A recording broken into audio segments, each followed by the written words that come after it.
The parking lot of Henderson's toy factory stretched out like a gray ocean under the afternoon sun. It was the kind of place that had once buzzed with life and purpose but now sat mostly quiet except for the loading docks where trucks came and went with their cargo. Little Sophie Carter stood there clutching the broken pieces of her doll. Her blonde hair hung in tangled strands around her tear-streaked face. Beside her stood her mother Rachel, who held a hand to her bruised cheek, trying to be brave for her daughter, but the pain was evident in her eyes. They had come to the factory that morning with hope. Rachel had heard they were hiring for the packaging line.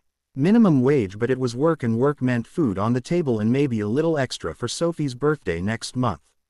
Single mothers learn to stretch every dollar, and Rachel had become an expert at making something from nothing. But the foreman had other ideas. Gary Jenkins was his name, and he carried his authority like a weapon. When Rachel had arrived for what she thought was an interview, he had made it clear that the job came with conditions. Conditions that made Rachel's stomach turn. Conditions no woman should have to face just to earn an honest living. When Rachel refused and turned to leave, Gary had grabbed her arm. Sophie had cried out and dropped her doll. The precious baby doll that had been a gift from Rachel's own mother before she passed. The doll that Sophie slept with every night and whispered secrets to. Gary had kicked it across the parking lot where it hit the concrete and broke apart. Then when Rachel pulled free, he had struck her. Not hard enough to knock her down, but hard enough to leave a mark. Hard enough to send a message about power and who had it. Rachel had grabbed Sophie's hand and run. Not back to their car, but away from it, because Gary had followed them shouting threats. They had ended up at the far edge of the parking lot near the fence with nowhere else to go, and Gary advancing with that cruel smile on his face. That's when they heard it. The rumble of motorcycles. Deep and powerful like thunder rolling across the plains. Rachel looked up to see them coming down the access road. A dozen motorcycles, maybe more. Big machines that gleamed chrome and black in the sunlight. The riders wore leather vests covered in patches. The kind of group that most people crossed the street to avoid. Rachel pulled Sophie closer, uncertain if this was rescue or another kind of danger. But she had no choice. Gary was still coming, and there was nowhere left to run. The motorcycles pulled into the parking lot and formed a loose semicircle. The engines cut off one by one until there was silence. The lead rider dismounted. He was a big man with a mohawk and a long beard that was half gray. His arms were covered in tattoos, and his vest said, "Hell's Angels," across the back with a patch that read, RL, for Rescue League. He walked toward them with a measured pace. Behind him the other riders dismounted but stayed back. The big man knelt down on one knee so he was at Sophie's eye level. His face, which looked so fierce from a distance, softened when he saw her tears. "Hey there, sweetheart," he said in a voice that was surprisingly gentle. "What happened here?" Sophie hiccuped and held up the broken pieces of her doll. "They broke my toy and hit my mom." The man's jaw tightened, but his voice stayed calm. "Who did, sweetie?" Sophie pointed at Gary, who had stopped advancing when the motorcycles arrived. He stood about 20 feet away, trying to look casual, but his body language betrayed his nervousness.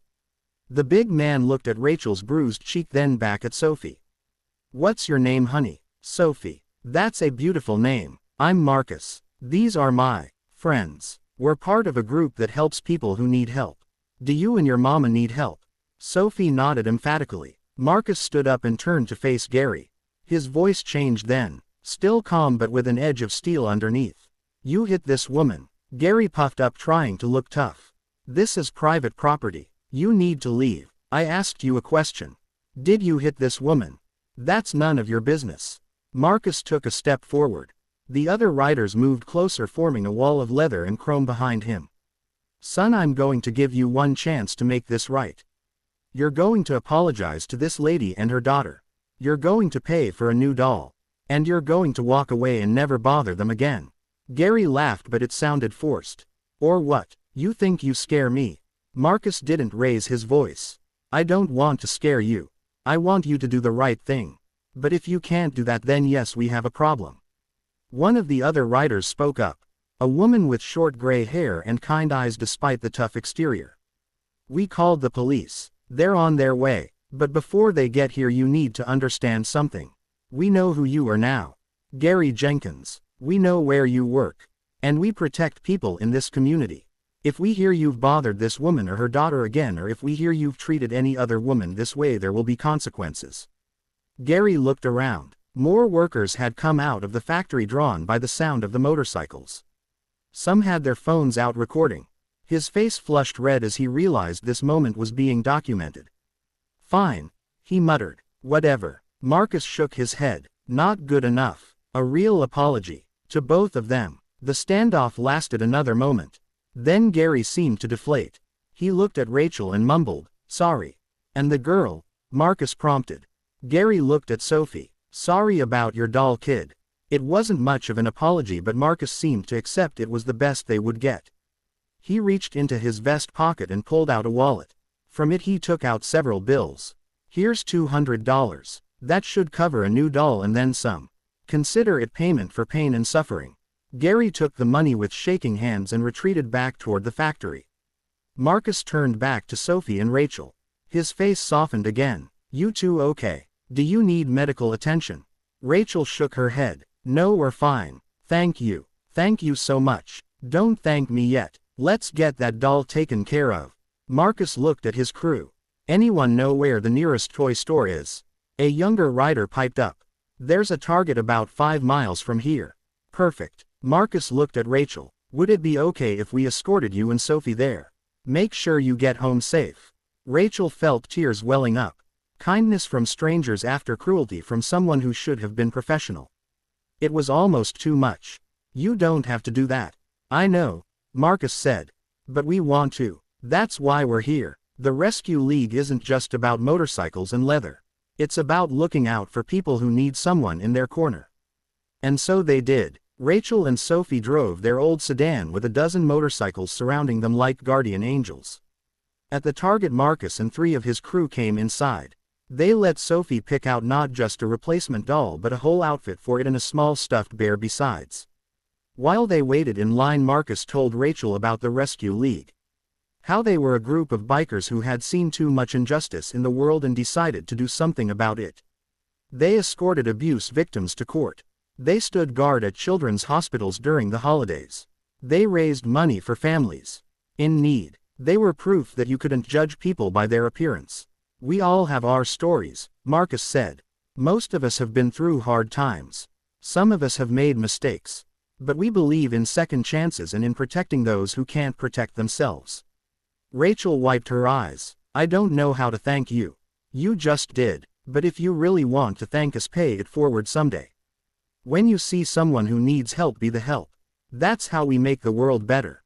One small act of kindness at a time." At the checkout, Marcus insisted on paying. Then he walked them back to their car where the other riders waited.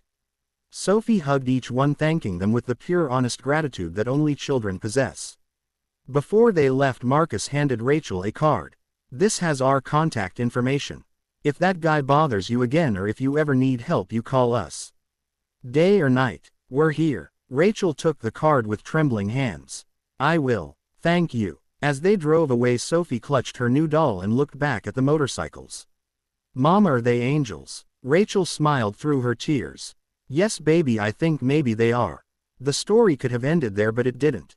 Rachel found a better job at a hospital where she was treated with respect. She worked hard and eventually became a supervisor. Years later, when Sophie was a teenager, Rachel started volunteering with a women's shelter. She helped other single mothers find their footing. She became someone's Marcus, someone's guardian angel in her own way. And Sophie never forgot the bikers who stood up for her and her mother. When she grew up, she became a social worker. She specialized in helping children from difficult homes. On her office wall, she kept a photo of that day. Marcus had sent it to them later. It showed Sophie holding her new doll surrounded by bikers. A reminder that help can come from unexpected places. Marcus and his crew continued their work. They saved the card Rachel had sent years later, thanking them and telling them about Sophie's graduation from college. It went up on the wall at their clubhouse alongside dozens of other letters and photos. Evidence that kindness matters, that standing up for others makes a difference. The world can be hard. There are Gary Jenkins in every town and city. People who use their power to hurt others. But there are also Marcus and his crew. There are also people like Rachel who turn their pain into purpose. There are Sophies who grow up to help others because someone helped them. That's the real lesson here. Not that bikers are tough though they can be. Not that bullies get what they deserve though sometimes they do. The lesson is that we all have a choice. When we see someone in trouble we can walk past or we can stop. We can be silent or we can speak up. We can add to the cruelty or we can offer kindness. Marcus often said that the leather and the motorcycles were just props. What mattered was what you did with whatever power you had. Whether you used it to lift people up or push them down. Whether you protected the vulnerable or preyed upon them. In the end we're all just people trying to make it through this complicated world. Some of us are blessed with strength or resources or courage. The question is what we do with those blessings. Do we hoard them or share them? Do we build walls or bridges? That day in the parking lot a group of bikers chose bridges. They chose to use their presence and their reputation for good. They chose to be scary to the people who deserved to be scared and gentle with those who needed gentleness. They chose kindness when they could have chosen indifference. And in doing so they changed 2 lives. Maybe more than 2. Maybe everyone who heard the story learned something about judging people by their appearance. Maybe everyone who saw the video online thought twice about standing up for someone in need. That's how the world changes. Not all at once with grand gestures but slowly steadily through small acts of courage and compassion. Through people like Marcus and his crew who see injustice and decide to do something about it. Through people like Rachel who refuse to let hardship make them bitter. Through children like Sophie who carry the lessons of kindness into the next generation. The broken doll was replaced but the lesson remained. Sometimes the most important things in life can't be held in your hands. Things like dignity and kindness and the knowledge that you're not alone. That somewhere out there are people who care. People who will stand up for you even when they don't know your name. That's worth more than any toy. That's worth everything.